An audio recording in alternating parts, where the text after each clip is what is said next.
ஓம் ஸ்ரீ குருப்யோ நம. ஸ்ரீ மகாபிரிவாதிரணம் மகாபிரிவாதிரணம் மகாபிரிவாதிரணம். இன்றைக்கி தெய்வத்தின் குரல் பாகம் 5ல் சங்கர சரிதம் என்ற தலைப்பில் பிரிவா சொல்கிறது மேலே வாசிக்கிறேன். இது பக்கம் 815 ஆரம்பிக்கிறது. இன்னும் சில பேரும் சாண்ட்ரகோட்டஸ் விஷயமாக இல்லாவிட்டாலும் வேறு புராணங்கள், ராஜதரங்கிணி, நேபாளி வம்சாவளி போன்றவற்றை ஆராய்ந்து இப்பொழுது சரித்திர புஸ்தகங்களில் சொல்லியிருப்பதற்கு அநேக நூற்றாண்டு 1000 ஆண்டுக்கு முன்னேயே நம்முடைய ஆதிகால சம்பவங்கள் நடந்தன என்று விவரம் தருகிறார்கள். குப்தர்களில் முதல் சந்திரகுப்தனுக்கு பிள்ளையாகவும் இரண்டாம் சந்திரகுப்தனுக்கு தகப்பனாராகவும் இருந்த சமுத்திரகுப்தன் தான் சாண்ட்ரகோட்டஸாக இருக்குமோ என்று எனக்கு அனுமானம். சந்திரகுப்தன் முதல் எழுத்து ச, மெகஸ்தனிஸ் சொல்லும் சாண்ட்ரகோட்டஸில் முதல் எழுத்து ச எஸ்ஏ. சமுத்திரகுப்தன் என்பதுதான் சாவில் ஆரம்பிக்கிறது. கிரீக் முதலிய மேல்நாட்டு பாஷைகளில் ச வித்தியாசம் நன்றாக தெரிகிற ஒன்று. ஒரு பெயரில் முதல் எழுத்தாக வருவதையே மெகஸ்தனிஸ் தப்பாக கேட்டுக்கொண்டிருப்பாரா?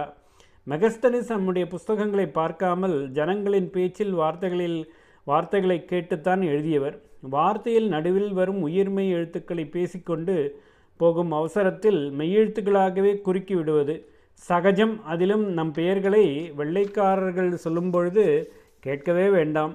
திருவள்ளிக்கேணியை ட்ரிப்ளிகேன் என்று வரும்போது வள்ளி என்பது ப்ளீயாகவும் கேணி என்பது கேன் ஆகவும் ஆகிவிடுகிறது அல்லவா? இப்படி சமுத்திர என்பது நம்முடைய ஜனங்களின் பேச்சு மொழியிலேயே சம்திர மாதிரி தான் வலுத்திருக்கும். இம்த என்பதே இந்த என்று வருவதே நம்முடைய பாஷைகளின் இயல்பு. சம்ஸ்கிருதத்தில் மந்த, நந்த, சுந்தர போன்ற வார்த்தைகள் அதிகம். நம்முடைய இந்த வெள்ளைக்காரர்களிடம் இன்ட்டு ஆகிவிடும். அண்ட், HAND, SAND என்பது போல இன்ட்டு வரும் வார்த்தைகள் மேல்நாட்டு பாஷைகளில் நிறைய உண்டு. அப்படித்தான் சமுத்திர என்பது நம் ஜனங்களின் பேச்சிலேயே சம்த்ர, சந்திர என்றாகி மெகஸ்தனிஸ் காலத்தில் சந்திர என்று விழுந்து அப்படியே அவர் சாண்ட்ரகோட்டஸ் என்று எழுதியிருப்பாரோ என்று நினைக்க தோன்றுகிறது.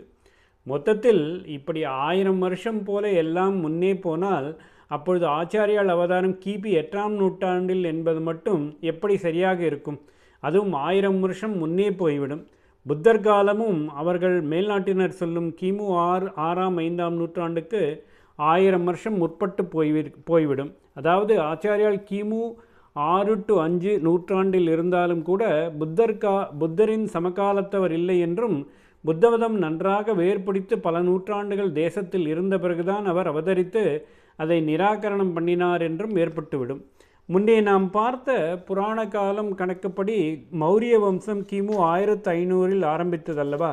அதற்கு சுமார் 300 வருஷம் முன்னாடி பிம்பிசாரன் இருந்ததாக மத்ஸ்ய புராணத்திலிருந்து தெரிகிறது. பிம்பிசாரன், அவன் பிள்ளை அஜாஜசத்ரு, அப்புறம் ஆட்சிக்கு வந்த 3-4 ராஜாக்கள், அதற்கப்புறம் மகாபத்மநந்தன், அவனை அடுத்து மௌரிய வம்சம் என்று அதில் ஒவ்வொருவருக்கும் ஆட்சி காலம் இவ்வளவென்று கொடுத்திருப்பதில் பிம்பிசாரன் சந்திரகுப்த மௌரியனுக்கு 300 வருஷம் முற்பட்டவன் என்று ஏற்படுகிறது. அதாவது அவன் கிமு 1800 1700க்குள் இருந்தவன். புத்தர் அவன் காலத்தவர் ஆகையால் அவரும் அப்பொழுது இருந்தவரே. நம்முடைய தேசத்தைச் சேர்ந்த மற்ற சோர்ஸ்களிலிருந்தும் இதை கோடா வெங்கடாச்சலம் போன்றவர்கள் கன்ஃபார்ம் செய்திருக்கிறார்கள். ஆகையால் புத்தருக்கு பகுகாலம் கழித்தே கிமு 509 ஆச்சாரியால் அவதாரம் என்று ஆகும். இது ஒரு பக்கம் இருக்கட்டும். அதாவது குப்த சந்திரகுப்தர்களில் ஒருத்தனோ அவர்களுக்கு நடுவில் வந்த சமுத்திரகுப்தனோ தான் கிமு 4ஆம் நூற்றாண்டில் மெகஸ்தனிஸுக்கு சமகாலத்தவனாக இருந்தது என்ற விஷயம் ஒரு பக்கம் இருக்கட்டும். ஆச்சாரியால் காலம் கிமு 788 820 என்னும் கட்சிப்படி அவர் அந்த கட்சிக்காரர்களின் அபிப்பிராயப்படி மேலே சொன்ன குப்தராஜாக்களின் காலமான கிபி 4ஆம் 5ஆம் நூற்றாண்டுகளுக்கு 350 400 வருஷம் பின்னால் வந்தவர்.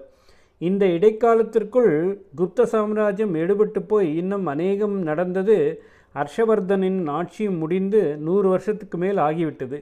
ஹர்ஷனை பற்றி மகாகவியான பாணர் பெரிசாகவே ஹர்ஷ சரித்திரம் என்று காவியம் பண்ணியிருப்பதால் அவன் கிபி 7ஆம் நூற்றாண்டின் ஆரம்பத்திலிருந்து 40 வருஷத்துக்கு மேல் ஆட்சி நடத்தியவன் என்று தெரிகிறது.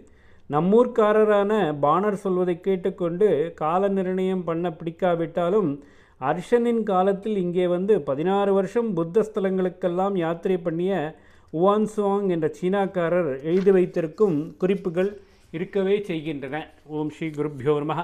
ஸ்ரீ மகாபரிவாஜனம் மகாபரிவாஜனம் மகாபரிவாஜனம்.